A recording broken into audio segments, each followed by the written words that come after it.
everybody. It is Elle. I am looking for some sitters for mediumship. So, what does that mean? I just need somebody to read. I am at a point where I want to start practicing more on people that aren't in the spiritual world, because a lot of the people that I read right now are. And I want people that just are regular old Joe Schmoes. So if you are regular old Joe Schmo, then please put your comment in the comment section and let me know that you're open for reading. So what does that mean? First of all, it's free because I need more people to practice on. I'm at the point where I'm really starting to think about advertising my services more in this area. It's something I've been growing, but I've been doing really well lately.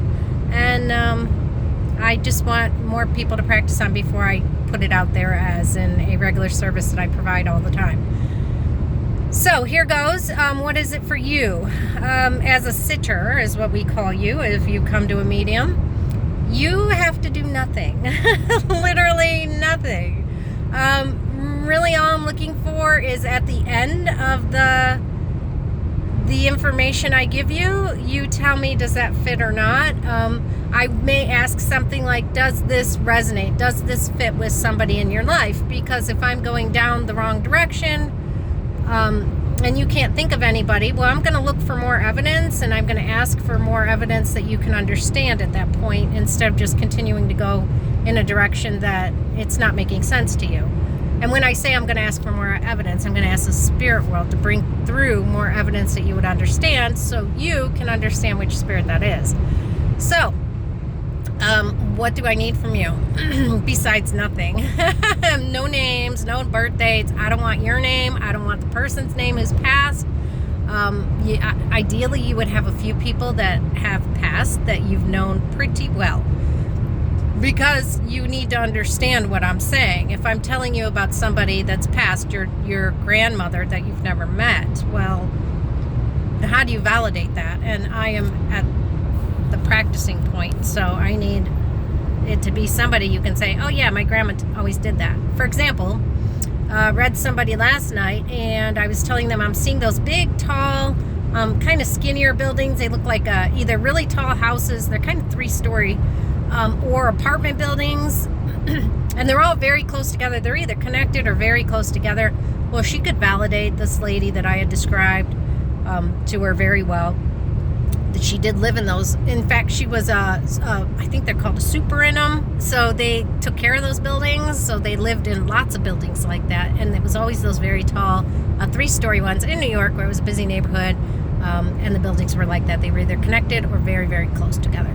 So that's what I mean by being able to validate the evidence that I'm bringing through. They're going to show me, the spirit world is going to show me evidence to say, hey, it's me.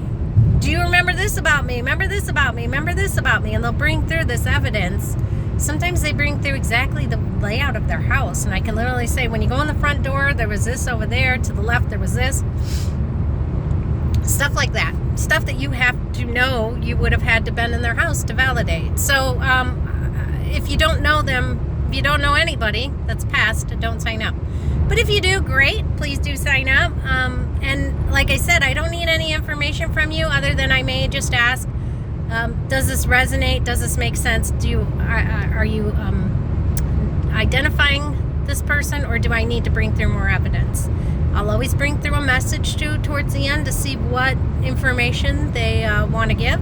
That information can be anything. For instance, another person I read for yesterday, the information was, he showed me, like, literally I saw a lot of fire he started in his house.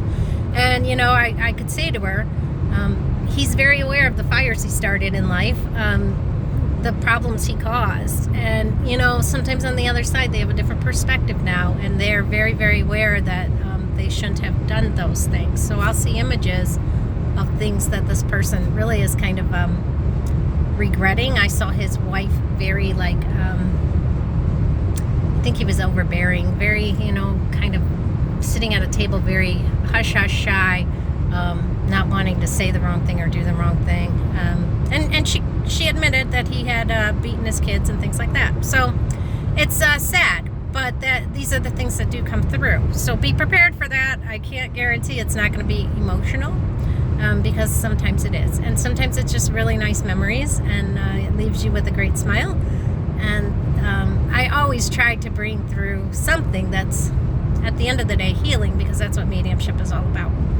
All right, so probably 15 to 30 minutes is what it will be. We'll meet on Zoom. We'll figure out a time that works for both of us. I'm on Central Time, so if you are on a time that really isn't going to work with Central Time, please don't sign up, because, we got to make it work. It's got to be daytime for me, unless you're willing to stay up late at night.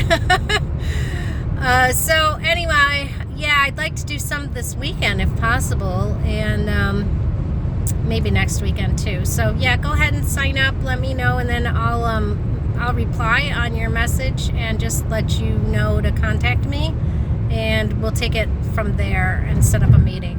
All right, look forward to reading some of you, and thank you for being willing to be sitters, especially if you've never done this before. I know it may seem really, really weird. It's just another form of communication.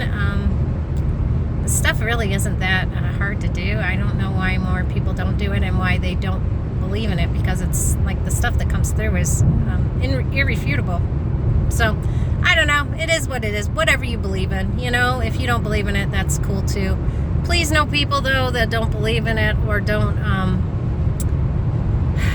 want to really be there, or want to convert me to their religion. Look, I've already got my religion figured out. I'm spiritual, and that's as good as it gets for me. So I respect yours. Please respect mine. Mine will not be yours, unless you're a spiritualist. All right, guys.